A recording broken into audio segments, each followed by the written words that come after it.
नमस्कार। इस वीडियो के अंतर्गत हम राजस्थान लोक सेवा आयोग के द्वारा आयोजित वरिष्ठ अध्यापक भर्ती परीक्षा के सामान्य ज्ञान के प्रश्न पत्र को देखेंगे। यह परीक्षा 30 जुलाई 2023 को आयोजित की गई थी और इसके अंतर्गत यानी सामान्य ज्ञान के प्रश्न पत्र के अंतर्गत कुल मिलाकर 100 सवाल हैं। तो इन 100 सवालों को हम 2 वीडियो के अंतर्गत पूरा करेंगे यानी कवर करेंगे और आपकी सुविधा के लिए राजस्थान लोक सेवा आयोग की आधिकारिक वेबसाइट पर जो इस प्रश्न पत्र की आधिकारिक कुंजी जारी की गई है उसके अनुसार प्रश्नों के सही उत्तर पर पहले से निशान लगा दिया गया है, तो इससे हमें सुविधा रहेगी। आइए देखते हैं प्रश्न को। पहले प्रश्न को देखते हैं। रिक्त स्थान पर चित्रित पिछवाई नाथक द्वारा चित्रकला शैली का सजीव उदाहरण है। तो यहाँ पर यह पूछा जा रहा है कि पिछवाई चित्रकला जो कि नाथक द्वारा की प्रसिद्ध है, तो पिछवाई चित्रकला किस पर की जाती है यह पूछा जा रहा है। विकल्प हैं 1 चमड़ा, 2 कागज़, 3 कपड़ा, 4 लकड़ी।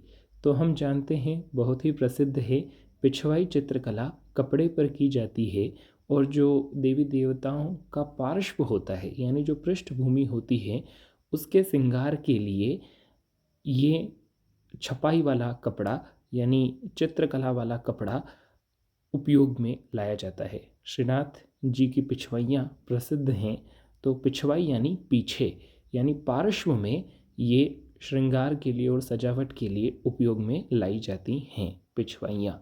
तो पिछवाइयाँ की जाती हैं कपड़े पर।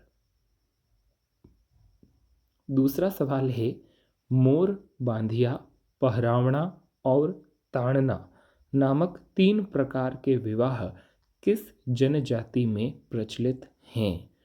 तो अलग अलग प्रकार के विवाहों के नाम दिए गए हैं और पूछा गया है कि ये विवाह किस जनजाति में प्रचलित हैं और विकल्प हैं पहला भील, दूसरा सहरिया, तीसरा गरासिया, चौथा मीणा। तो मोर बांधिया, पहरावना और ताड़ना ये तीनों तरह के विवाह गरासिया जनजाति में प्रचलित हैं। और देख लेते हैं, जान लेते हैं इन विवाहों के बारे में। तो मोर बांधिया विवाह जो होता है इसमें फेरे होते हैं। पहरावना विवाह जो होता है इसमें नाम मात्र के फेरे होते हैं। और ताड़ना विवाह जो होता है इसमें वर पक्ष वधु पक्ष को वधु मूल्य यानी कन्या का मूल्य चुकाता है। तो ये 3 तरह के विवाह हैं जो गरासिया जनजाति में प्रचलित हैं, मोर बांधिया, पहरावना और ताड़ना। तीसरा सवाल है, अक्षय तृतीया का त्यौहार कब मनाया जाता है। अक्षय तृतीया या जिसे आखा तीज भी कहा जाता है, अबूझ सावा माना जाता है इसे। तो यह त्यौहार कब मनाया जाता है यह पूछा जा रहा है। पहला विकल्प है वैशाख महीने के शुक्ल पक्ष की तृतीया को, दूसरा ज्येष्ठ महीने के शुक्ल पक्ष की तृतीया को, तीसरा वैशाख महीने के कृष्ण पक्ष की तृतीया को और चौथा विकल्प है आषाढ़ महीने के शुक्ल पक्ष की तृतीया को। तो आखा तीज कब आती है या अक्षय तृतीया कब आती है तिथि पूछी जा रही है। तो आखा तीज आती है वैशाख महीने के शुक्ल पक्ष की तृतीया को। वैशाख महीने के शुक्ल पक्ष की तृतीया को अक्षय तृतीया या आखा तीज आती है। अगला सवाल है, लोक गायकी की 4 बैंत शैली राजस्थान के किस नगर में प्रचलित रही है। और विकल्प हैं 1 टोंक, 2 जयपुर, 3 अलवर, 4 बीकानेर। तो इसका सही जवाब है टोंक। 4 बैंत शैली जो है वह टोंक की प्रसिद्ध है। अगला सवाल है, निम्नलिखित में से कौन सी रचना कान्हड़ देव और अलाउद्दीन खिलजी के आपसी संबंधों की जानकारी देती है। तो कान्हड़ देव जो कि जालौर का राजा था और अलाउद्दीन खिलजी के आपसी संबंधों की जानकारी देने वाला ग्रंथ कौन सा है? पहला विकल्प है सुरजन चरित्र, दूसरा वीरमदेव सोनगरारी वात, तीसरा पद्मावत, चौथा एकलिंग महात्म्य। तो इस प्रश्न का सही उत्तर हो जाएगा वीरमदेव सोनगरारी वात। अब ये जो वीरमदेव है वह कान्हड़ देव का पुत्र ही है, तो यह इसका सही जवाब है। इसके अतिरिक्त जो विकल्पों में रचनाओं के नाम दिए गए हैं उनको देख लेते हैं। सबसे पहले सुरजन चरित्र। सुरजन चरित्र इसके रचनाकार हैं कवि चंद्रशेखर। कवि चंद्रशेखर की रचना है सुरजन चरित्र। पद्मावत बहुत ही प्रसिद्ध रचना है मलिक मोहम्मद जायसी की। एकलिंग महात्म्य, एकलिंग महात्म्य यह भी काफ़ी सवाल पूछा जाता है कि एकलिंग महात्म्य किसकी रचना है, तो कान्हा व्यास, कान्हा व्यास की रचना है एकलिंग महात्म्य। अगला सवाल है बीसल देव रासों की रचना किसने की थी? तो बीसल देव रासों के रचनाकार हैं नरपति नाल्ह। नरपति नाल्ह ने बीसल देव रासों की रचना की थी। अगला सवाल है दादू पंथ की मुख्य गद्दी कहाँ स्थित है? दादू पंथ की मुख्य गद्दी या गादी कहाँ स्थित है? तो नरैना, नरैना जो कि जयपुर में है, वहाँ दादू पंथ की मुख्य गद्दी स्थित है। अगला सवाल है भारतीय राज्य के राज्यपाल के बारे में निम्नलिखित में से कौन सा कथन सत्य नहीं है? यानी 4 विकल्प दिए गए हैं और 4 कथन दिए गए हैं।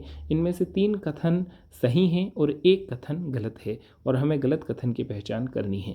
पहला कथन है राज्यपाल की नियुक्ति भारत के राष्ट्रपति द्वारा की जाती है, सही बात है। दूसरा, वह एक से अधिक राज्यों का राज्यपाल हो सकता है, यह बात भी सही है क्योंकि जो 7वां संविधान संशोधन हुआ था 1956 में, उसके तहत एक ही व्यक्ति एक से अधिक राज्यों का राज्यपाल हो सकता है एक ही समय पर, तो यह भी सही है। तीसरा विकल्प है वह 5 साल की अवधि के लिए पद पर रहता है, ठीक बात है। चौथा विकल्प, यदि संबंधित राज्य की विधानमंडल उसे हटाने के लिए प्रस्ताव पारित करती है तो उसे पहले भी हटाया जा सकता है, यह उचित नहीं है क्योंकि राज्यपाल जो होता है वो राष्ट्रपति के प्रसाद पर्यंत पद पर रहता है, तो यह चौथा कथन सत्य नहीं है, तो उत्तर हो जाएगा 4। अगला सवाल, किस संविधान संशोधन के तहत एक ही व्यक्ति को 2 या 2 से अधिक राज्यों का राज्यपाल बनाया जा सकता है? तो यह सवाल हमने देखा था 7वां संविधान संशोधन। जो 7वां संविधान संशोधन हुआ था वर्ष 1956 में, उसके तहत एक ही व्यक्ति को एक ही समय पर 2 या 2 से अधिक राज्यों का राज्यपाल बनाया जा सकता है। अगला प्रश्न देखते हैं।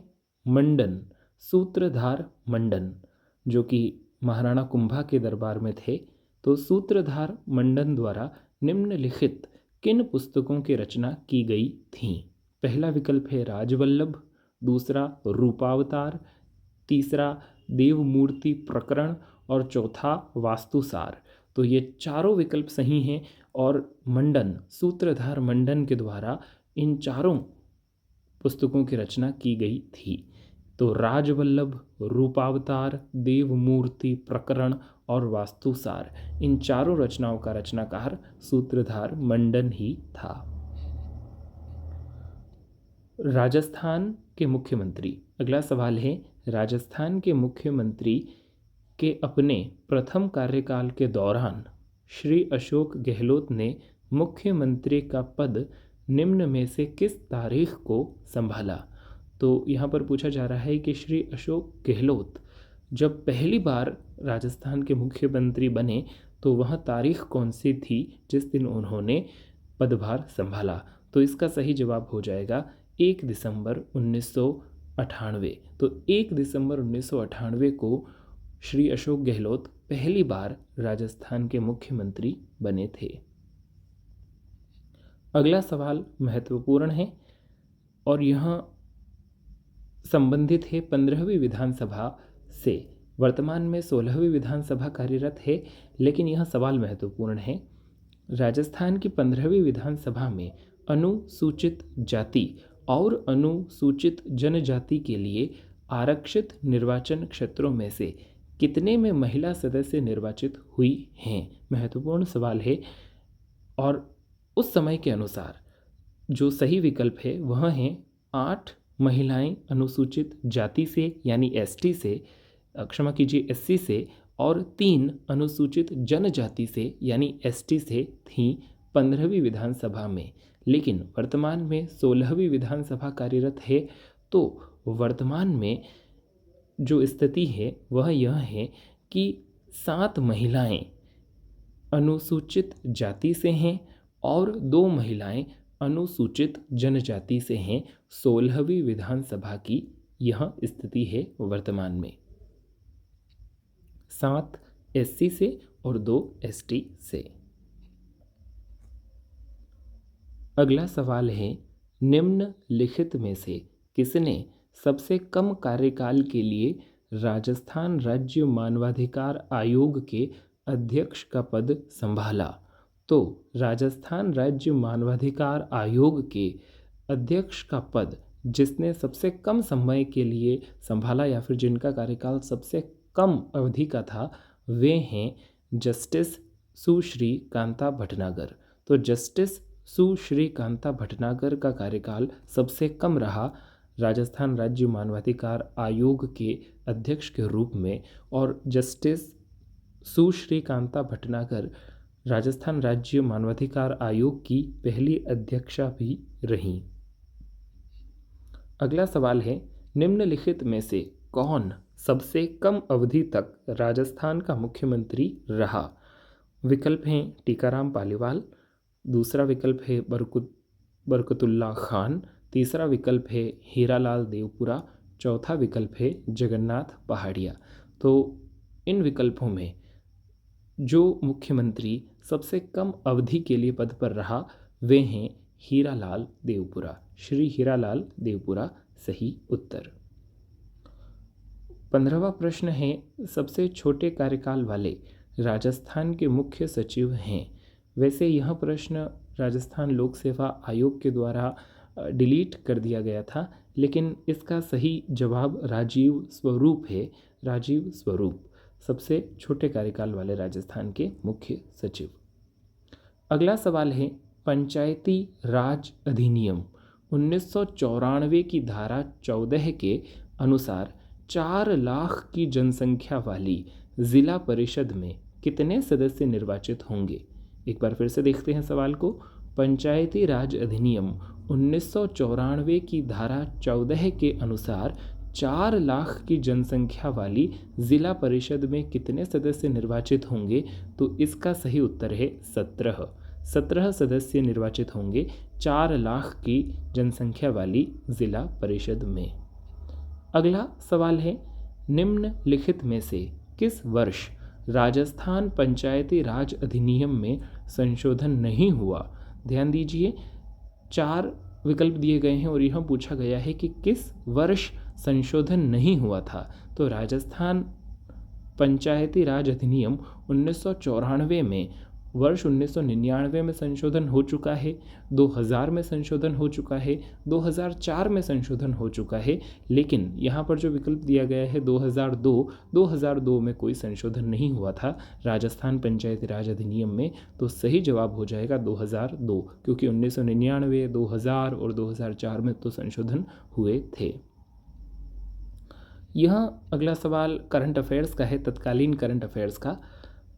संयुक्त राष्ट्र जनसंख्या कोष यानी UNFPA ने सामाजिक सरोकारों से जुड़े मुद्दों की समझ बढ़ाने के लिए किस विश्वविद्यालय के साथ समझौता ज्ञापन पर हस्ताक्षर किए? तो इसका सही उत्तर है हरिदेव जोशी पत्रकारिता और जनसंचार विश्वविद्यालय। अगला सवाल है, RPSC के निम्नलिखित अध्यक्षों को कालानुक्रमिक क्रम में व्यवस्थित करें। विकल्प दिए गए हैं doctor BL Rawat, doctor Deendayal, Ram Singh Chauhan और डॉक्टर SS टाक। तो सही क्रम हो जाएगा इनका डॉक्टर BL रावत पहले, दूसरे राम सिंह चौहान, तीसरे डॉक्टर दीनदयाल, चौथे डॉक्टर SS टाक, यानी विकल्प 2 सही जवाब है। निम्नलिखित में से, अगला सवाल है, निम्नलिखित में से कौन सा कार्यक्रम राजस्थान के सरकारी स्कूलों में माध्यमिक परीक्षा उत्तीर्ण करने वाले छात्रों को उनके करियर लक्ष्यों को पूरा करने के लिए उपयुक्त विषय संकायों का चयन करने में मदद करने के लिए शुरू किया जा रहा है? विकल्प हैं डायल फ्यूचर, दूसरा मुस्कान कार्यक्रम या स्माइल प्रोग्राम, तीसरा है आपका अगला कदम या योर नेक्स्ट स्टेप, चौथा है स्मार्ट शाला। तो सही विकल्प है डायल फ्यूचर। डायल फ्यूचर सही विकल्प है। तो इस प्रश्न पत्र के अंतर्गत अभी कई सवाल आएंगे जिसमें तत्कालीन करंट अफेयर्स से सवाल लिए गए हैं। अगला सवाल है, 2023 में जल जीवन मिशन कनेक्शन में राजस्थान का क्या स्थान है? तो परीक्षा में रैंकिंग, स्थान, रिपोर्ट में जो राज्य की स्थिति है या फिर राज्य के ज़िलों की स्थिति है उससे संबंधित सवाल आते हैं, तो यह उसी से संबंधित सवाल है। वैसा ही सवाल है, 2023 में जल जीवन मिशन कनेक्शन में राजस्थान का क्या स्थान है? तो सही जवाब है 12वां स्थान है राजस्थान का। अगला सवाल है, राज्य के निम्नलिखित में से कौन से ज़िलों में स्थित धार्मिक स्थलों में धार्मिक पर्यटन को बढ़ावा देने के लिए हाल ही में राजस्थान सरकार ने 13.48 करोड़ की धनराशि स्वीकृत की है? तो यह भी समसामयिकी का सवाल है और इसका सही उत्तर है नागौर, जैसलमेर और अलवर। नागौर, जैसलमेर और अलवर में राजस्थान सरकार ने 13.48 करोड़ की धनराशि स्वीकृत की थी धार्मिक पर्यटन को बढ़ावा देने के लिए। अगला सवाल महत्वपूर्ण है, हाल ही में भारत के प्रधानमंत्री ने राजस्थान के किस जिले में प्रधानमंत्री मातृ वंदना योजना को गोद भराई समारोह के रूप में मनाने की नई पहल की सराहना की है? तो इसका सही जवाब है दौसा। दौसा। यह प्रश्न पूछा जा सकता है क्योंकि प्रधानमंत्री मातृ वंदना योजना चल रही है, तो यह पूछा जा सकता है कि किस ज़िले में इस योजना को गोद भराई समारोह के रूप में मनाया जाता है? तो दौसा ज़िले में गोद भराई समारोह के रूप में इसे मनाया जाता है। महत्वपूर्ण प्रश्न।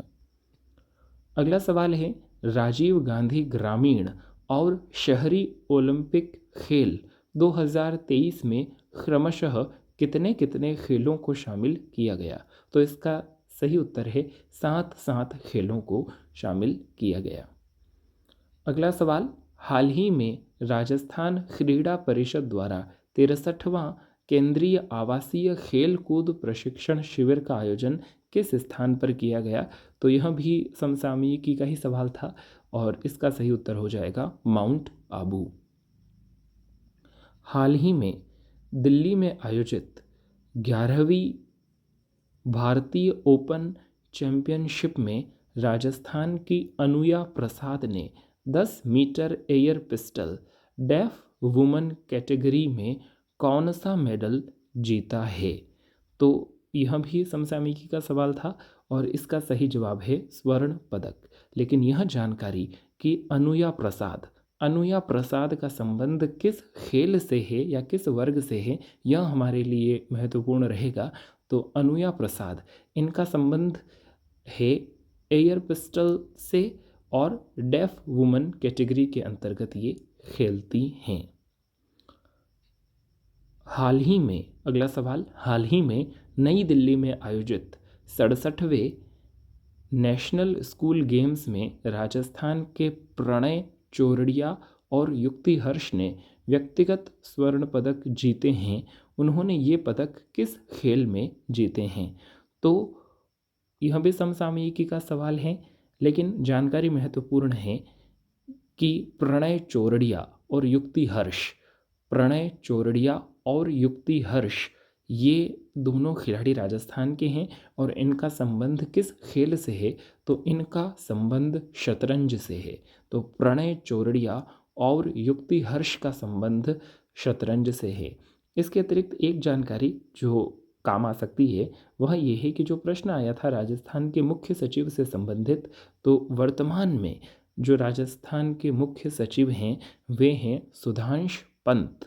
सुधांश पंत वर्तमान में राजस्थान के मुख्य सचिव हैं।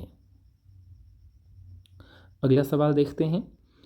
राजस्थान सरकार ने असंगठित क्षेत्र के पंजीकृत सक्रिय श्रमिकों एवं स्ट्रीट वेंडर्स को किस योजना के तहत आर्थिक राहत पहुंचाने का बड़ा निर्णय लिया है? तो यह भी समसामयिकी और समसामयिकी के अंतर्गत जो विभिन्न योजनाएं हैं, सरकार के द्वारा संचालित विभिन्न जन कल्याणकारी योजनाएं हैं, उनसे संबंधित सवाल आते हैं।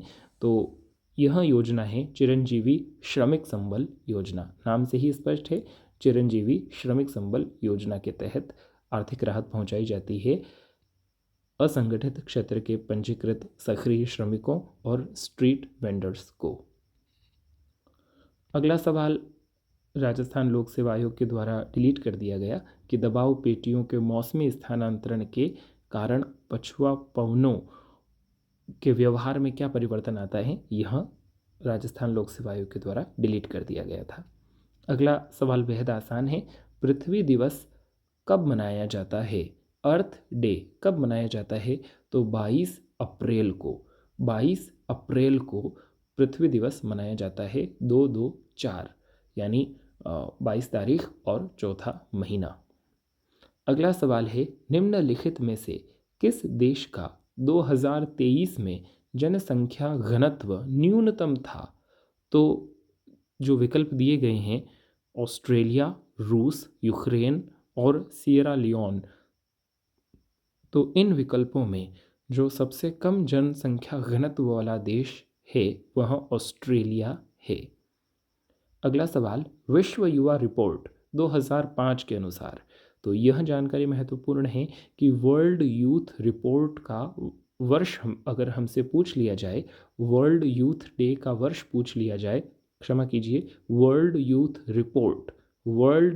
रिपोर्ट का वर्ष अगर पूछ लिया जाए तो वह है 2005। विश्व युवा रिपोर्ट 2005 के अनुसार निम्नलिखित में से कौन सा युवा जीवन पर वैश्वीकरण का प्रभाव नहीं है? तो विकल्प हैं प्रवास, युवा संस्कृति, तीसरा वैश्विक नागरिकता और चौथा वस्तुओं की सर्व उपलब्धता।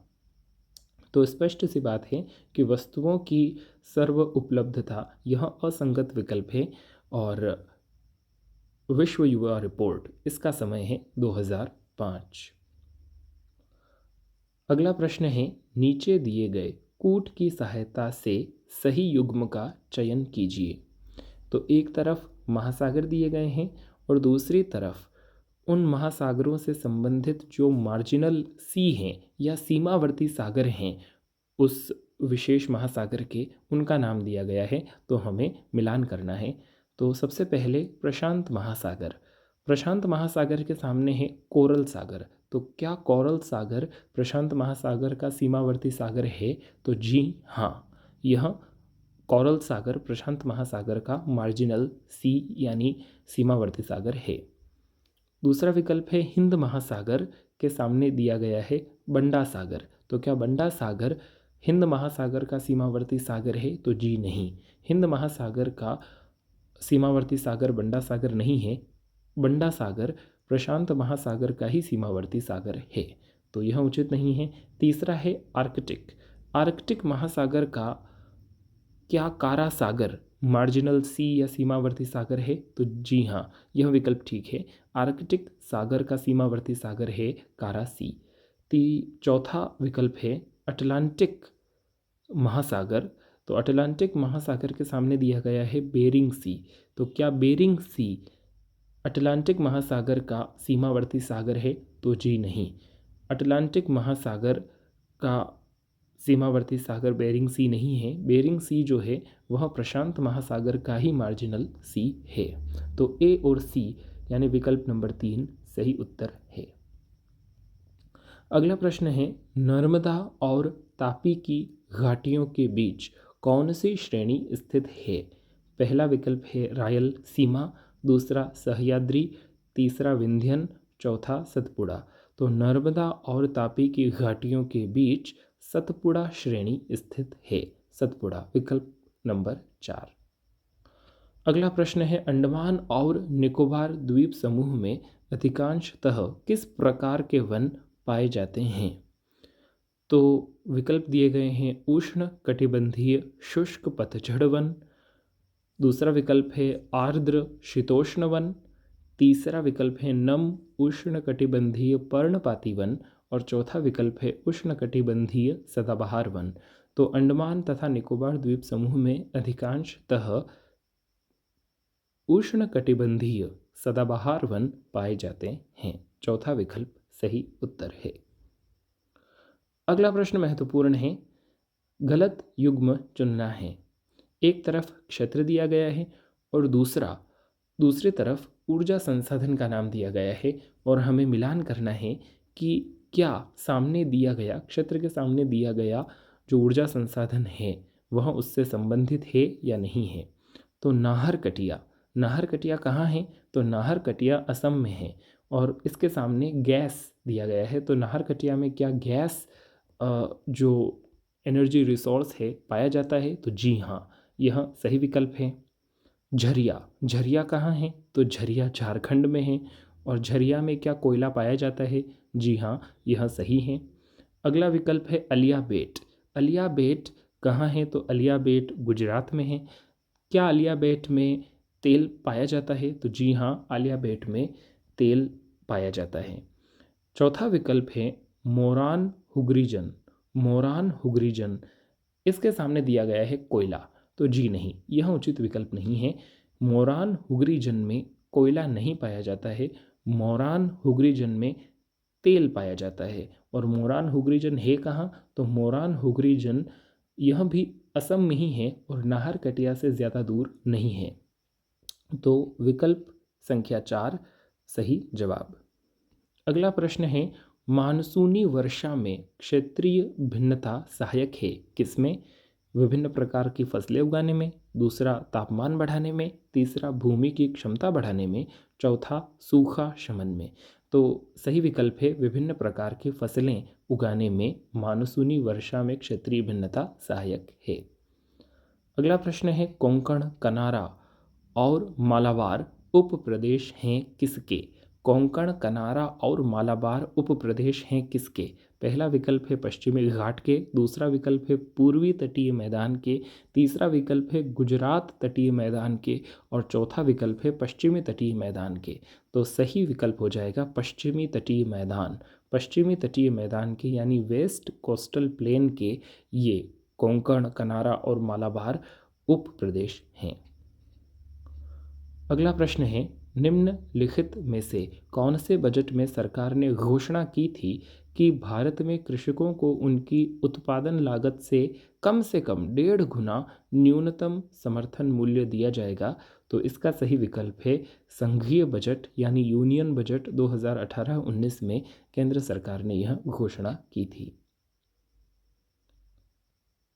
अगला प्रश्न है, भारत में निम्नलिखित में से कौन सी संस्था भारतीय निर्यातकों और बैंकों को निर्यात साख बीमा सेवाएं प्रदान करती हैं? भारत में निम्नलिखित में से कौन सी संस्था भारतीय निर्यातकों और बैंकों को निर्यात साख बीमा सेवाएं प्रदान करती हैं? तो इसका सही विकल्प है निर्यात साख गारंटी निगम या the export credit guarantee corporation जो है वह भारतीय निर्यातकों और बैंकों को निर्यात साख बीमा सेवाएं प्रदान करती हैं। अगला प्रश्न है, राष्ट्रीय रसद नीति 2022। तो यह जानकारी कि राष्ट्रीय रसद नीति किस वर्ष की है? तो इसका सही जवाब हो जाएगा राष्ट्रीय रसद नीति वर्ष 2022 की है। नेशनल लॉजिस्टिक्स पॉलिसी 2022 के लक्ष्यों के संदर्भ में निम्नलिखित में से कौन से कथन सही हैं? तो पहला कथन है वर्ष 2030 तक भारत में लॉजिस्टिक्स की लागत को घटाकर वैश्विक बेंचमार्क के करीब लाना। दूसरा कथन है वर्ष 2030 तक लॉजिस्टिक परफॉर्मेंस इंडेक्स के सर्वोच्च 25 देशों में भारत को लाना। तो ये दोनों कथन सही हैं। विकल्प 3 सही जवाब। भारत में सूक्ष्म, लघु और मध्यम उपक्रमों के कागज विहीन और शून्य लागत पर रजिस्ट्रेशन के लिए निम्न में से कौन सा पोर्टल शुरू किया गया है? तो इसका सही जवाब है उद्यम पोर्टल। उद्यम पोर्टल शुरू किया गया है भारत में सूक्ष्म, लघु और मध्यम उपक्रमों के कागज विहीन और शून्य लागत पर रजिस्ट्रेशन के लिए।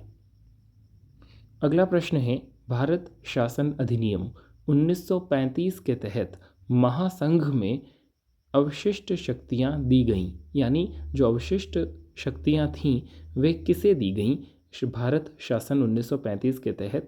तो इसका सही जवाब है गवर्नर जनरल को। गवर्नर जनरल को। अगला प्रश्न है, भारत सरकार अधिनियम 1919 के तहत भारतीय जनसंख्या के किस वर्ग को वोट देने का अधिकार दिया गया था? तो भारत सरकार अधिनियम 1919 के तहत भारतीय जनसंख्या के एक वर्ग को वोट देने का अधिकार दिया गया था। अब यहाँ पर उस वर्ग के बारे में पूछा जा रहा है, तो इसका सही विकल्प है केवल वे पुरुष जो कुछ निश्चित संपत्ति और शैक्षिक योग्यताएं पूरी करते हों उन्हें ही भारत सरकार अधिनियम 1919 के तहत भारतीय जन को वोट देने का अधिकार दिया गया था। ये वह जनसंख्या का वर्ग था। अगला प्रश्न है, भारत में प्रेस की स्वतंत्रता है। पहला विकल्प है संविधान में विशेष रूप से प्रदान किया गया, दूसरा अभिव्यक्ति की स्वतंत्रता के अधिकार में निहित, तीसरा संसद के अधिनियमों के तहत उपलब्ध और चौथा कार्यकारी आदेशों के तहत उपलब्ध। तो इसका सही विकल्प है अभिव्यक्ति की स्वतंत्रता के अधिकार में निहित है प्रेस की स्वतंत्रता। अगला प्रश्न है, भारतीय राज्यों एवं केंद्र शासित प्रदेशों के लिए निर्यात तत्परता सूचकांक या एक्सपोर्ट प्रिपेयर्डनेस इंडेक्स कौन तैयार करता है? तो एक्सपोर्ट प्रिपेयर्डनेस इंडेक्स या निर्यात तत्परता सूचकांक तैयार करता है नीति आयोग और प्रतिस्पर्धात्मक संस्थान। नीति आयोग और इंस्टीट्यूट ऑफ कॉम्पिटिटिवनेस तैयार करता है एक्सपोर्ट प्रिपेयर्डनेस इंडेक्स या निर्यात तत्परता सूचकांक। संविधान सभा में निर्णय निम्नलिखित में से किस आधार पर लिए गए? पहला विकल्प है सर्वसम्मति से, दूसरा बहुमत से, तीसरा सहमति और रजामंदी से, चौथा अल्पमत से। तो संविधान सभा में निर्णय लिए गए थे, सही विकल्प हो जाएगा 3 सहमति और रजामंदी से, बाय कंसेंट एंड अकोमोडेशन। अगला प्रश्न है, निम्न में से किस मामले में उच्चतम न्यायालय ने यह निर्णय दिया कि सांविधानिक संशोधन भी भारत के संविधान के अनुच्छेद 13 के अधीन विधि है, जिन्हें मूल अधिकारों से असंगत होने पर शून्य घोषित किया जा सकता है? तो यह निर्णय गोलकनाथ मामले में दिया गया था और गोलकनाथ मामला जो है वह वर्ष 1967 का है, 1967 का। अगला प्रश्न है, भारतीय संविधान का कौन सा भाग राज्य के नीति निदेशक सिद्धांतों से संबंधित है? तो जो डीपीएसपी है यानी राज्य की नीति के निदेशक तत्व हैं, वह उससे संबंधित संविधान का कौन सा भाग है? तो भाग 4 के अंतर्गत आते हैं राज्य की नीति के निदेशक सिद्धांत। अगला प्रश्न है, भारत में राष्ट्रपति के निर्वाचन के लिए कौन सी पद्धति को अपनाया गया है?